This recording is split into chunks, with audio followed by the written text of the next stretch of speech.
Эфирда яңалыклар вакыты, сезнең белән Рәмилә Хәмидуллина, исәнмесез? Во-первых, с новосельем и желаю действительно такой счастливой жизни в этом доме.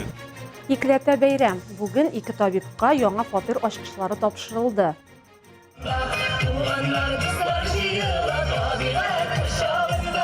Сабан туйлары дәвам итә. Әлмәт спортчылары яңа җиңүләр яулый. Бу хакта тулырак бүген сөйләрбез. 19 июньдә 15 сәгать 40 минутта Казан-Оренбург юлында авария була.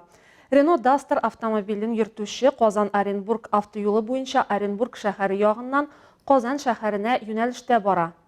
Башлангыч мәгълүматлар буенча транспорт чаралары белән идарә итү хукукы булмаган килеш, ул куркынычсыз тизлек сайламаган, каршы юнәлештәге күветкә төшеп китә.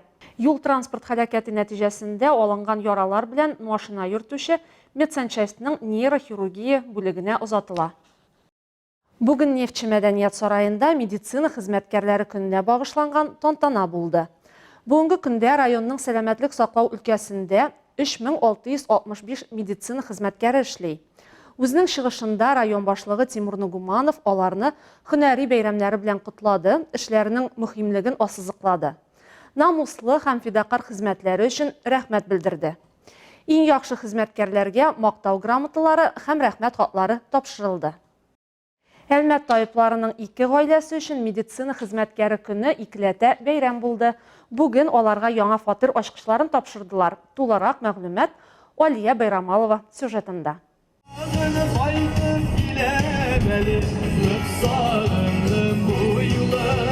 Табибларга яңа фатирдан ачкычны район башлыгы Тимур Нугуманов тапшырды. Башлык фикеренчә, бу киләчәк эшләр өчен менә дигән стимул. Долгожданные события, мы заселяем сюда 2 семьи врачей, которые приехали к нам в Альметьевский район из других регионов, из севера, из Башкортостана. И надеемся, что это первые ласточки, которые здесь будут счастливо жить, работать на благо здравоохранения. Яңа ике катлы торак йорт Кәләй станциясе янында урнашкан. Фатирларның мәйданы 382 квадрат метр тәшкил итә. Кайчандыр биредә амбулатория урнашкан була. 2019 елда аны торак йорт өчен үзгәртеп кору турында карар кабул ителә. Һәр фатир сантехника, электр плитәләре, янгын сигнализацияләре, су һәм электр счетчиклары белән җиһазландырылган.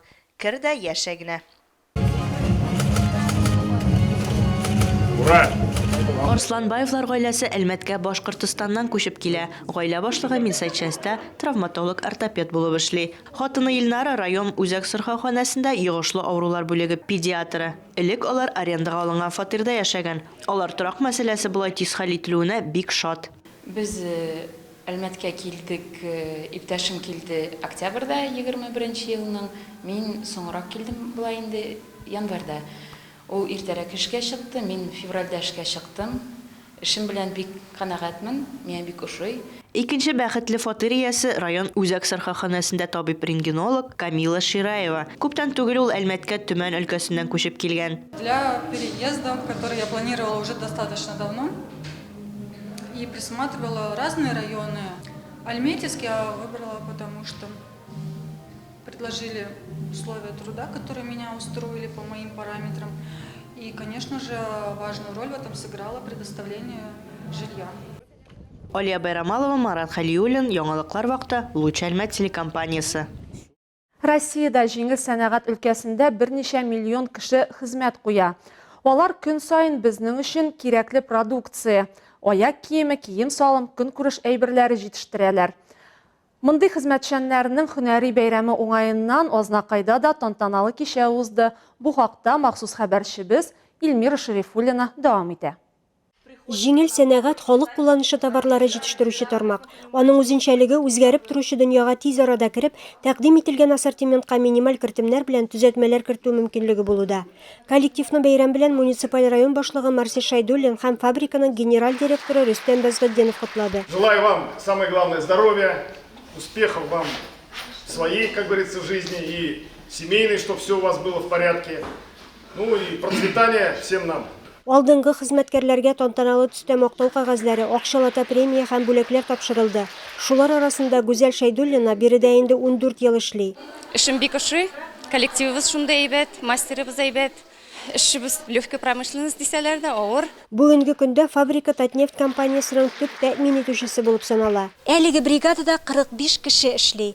Һәркемнең үзенең эш урыны, үзенең станогы.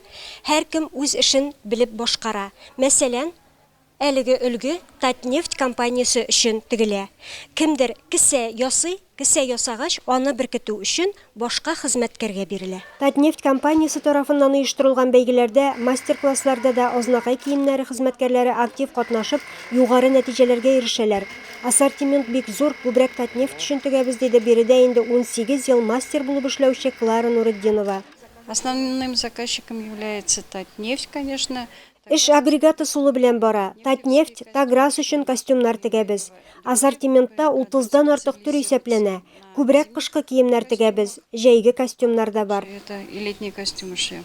Илмира Шарифуллина, Рөстәм Акбаров, Рамил Исламов. Яңалыклар вакыты Луш Әлмәт телекомпаниясе. Сабан туйлар дәвам итә. Бу ялларда Габдрахман һәм Тайсуган авылларында хезмәт батырларын хөрмәтләделәр. Кояшлы, матур, күңелле бәйрәмне безнең иҗат төркеме күреп кайтты.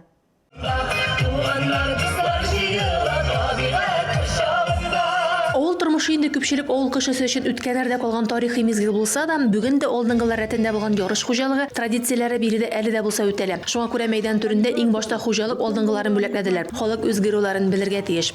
Газизуллин Әнвәр 12-21 тракторы белән күп җирләр чәчте җәмәгать.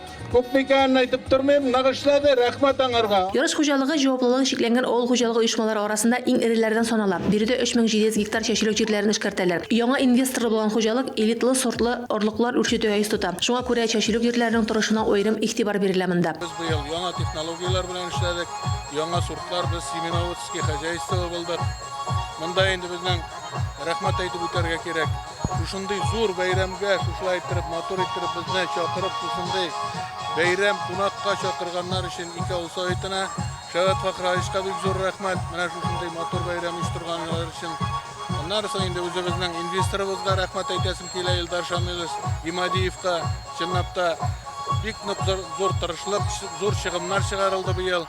Ашламалар, гербицидлар, бөтенесе белән технология буенча эшләнде. Әлбәттә инде Сабанды күрке ат чабышлары аның өчен биредә махсус һөнәри мәйдан төзелгән. Көч сынашкан юртакларның күпчелеге Тайсуганда үрчетелә. Шулай итеп үткәндә кала язган бабалар кәрсебен яңартуга да йөз тоталар биредә. Бу федерал аш бу Казанда бик күп катнашкан, Уфада, Уфа ипподромында катнашкан, Әлмәт ипподромнарында бик күп җиңгән ат. Былтыр менә авыл Сабантыйында җиңде, быел авыл Сабантыйында җиңде. Авылда пока не побежденный ат әле бу. Моннан тыш быел бирегә үзенең татар атлары такымы белән дан тоткан күршеләребез дә килгән иде. Алмакай фермасының җитәкчесе Фәрит Нәбиуллин сүзләренчә, ат кәсебен торгызу милләтебезнең торгызуга тиң. Менә ул башта онытылып тора да, тагын яңарып китә бит. Менә бу шушы яңарыш, менә шушы үзгәрешләр шушы бүгенге көндә алар күренә инде, сизелә. Аңарга көчлерәк теге карау да икенче үзгәрә, мөмкинлекләр дә, дәүләт тә, менә министерство авыл хуҗалыгында инде алар да татаратларына да менә мөмкинлекләр бирәләр, кем тели аларга. Былтыргы кышлар да күрсәтте үзенең атларыбыз рәхәтлән матур итеп чыктылар, тибенеп. Бу якларда бит тибенеп чыгалар иде атлар. Сабантуйның иң күңелле мизгелләре әлбәттә инде ул спорт ярышлары. Габдрахман һәм Тайсуган авылы Сабантуйында ул быел аеруча оешкан төстә узып бара. Татарстан нефтчеләр канаты астында үсеш алган әлеге авылларда милли йолаларыбызны, гореф-гадәтләребезне саклап, киләчәк буынга тапшыруга күп көч куела. Быел да Тахауддинов һәм Җәләтовлар гаиләләре бәйрәмне истә калырлык итәргә тырышканнар. Мәйданны тамаша кылырга теләүчеләр өчен кояштан ышыкланырлык тамаша зонасын өр-яңадан эшләгәннәр. Авылдашларның бәйрәмнәрен бизәргә дип Татарстанның халык артистлары Зәйнәп Фәрхетдинова һәм Зөфәр Билаловны да чакырганнар.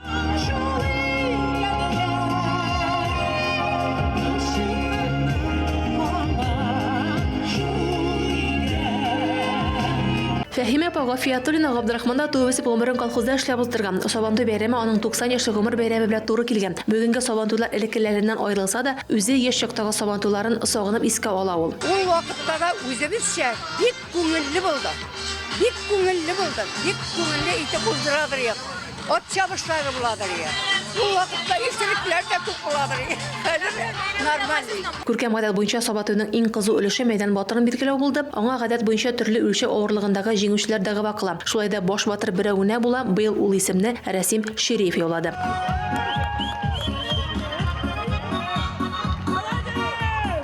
Рәдифаның Манау Марат Халиуллин, яңалыклар вакыты, Луч Әлмәт телекомпаниясы. 14-17 июньдә Октябрьск шәһәрендә бокс буенча ачык турнир узды. Ярышларда 100дән артык Татарстан, Башкортстан, Оренбург өлкәсе спортчылары катнашты. Әлмәтле Роман Манукян 3 очрашуны да уңышлы үткәрә һәм җиңә. Аның тренерлары Раджив Низамеев һәм Сергей Бармотов. Әлмәттән 3 спортчы Россия җыелма командасы составында пауэрлифтинг һәм спортның көч төрләре буенча Олимпия 9 Ачык Европа чемпионатында катнашып, анда үз яшь һәм авырлык категорияләрендә чемпион булдылар. Алар белән безнең төшерү төркеме дә аралашты. Бүген Марат Галипов чираттагы тренировкаларына килде. Берничә көнлек кенә ул үзенең яшь һәм авырлык категориясында Европа чемпионы булды. Радовался. Я смог побить там свой рекорд. Было 40, а там поставил 50. Марат 24-нче мәктәпнең 5-нче сыйныф укучысы. Бу спорт төрендә ул әле күптән түгел генә. Шуңа да карамастан инде берничә ярышта катнашырга өлгерә. Беренче тапкыр без аның белән Әлмәттә пауэрлифтинг буенча ярышларда таныштык. Бу аның беренче ярышлары иде. Я занимаюсь месяца 3. Это мои 3-е соревнования. Я участвовал в городе Альметьевске Мирасе, 2-е соревнования в Лениногорске и 3-е в Сочи. Яшь спортчы белән ярышларга аның әнисе Гөлнара да бара. Алар катнашып карарга гына дип барсалар да, җиңү белән кайталар. Аның өчен бу көтелмәгән хәл була. То, что в такой короткий срок Шундый кыска вакыт эчендә 3 ярышка бара алырбыз дип көтмәгән идек. Бу тренерыбызның казанышы. Ул әзерләде, үзе белән алды. это все, мне кажется, достижение нашего тренера, то, что вот он нас подготовил, нас взял с собой. Марат белән чагыштырганда тренер Ришат Фаттахов мондай ярышларда беренче тапкыр гына катнашмый инде билгеле. 35 ел катнашу дәверендә ул шактый бүләкләр һәм дәрәҗәләр алган. Сам я по Национальной ассоциации пауэрлифтинга выступаю с 2011 года. До этого в ФПР выступал. Ну и уже 11-кратный чемпион мира, Европы и Азии. Пауэрлифтинг һәм спортның көч төрләре буенча Олимпия 9 Европа ачык чемпионаты Сочида 7 июньнән алып 13 июньгә кадәр үткәрелде. Алар спортның 18 төре буенча узды. Безнең спортчылар Россия җыелма командасы составында ятып, авыр атлетика һәм армлифтингта катнаштылар.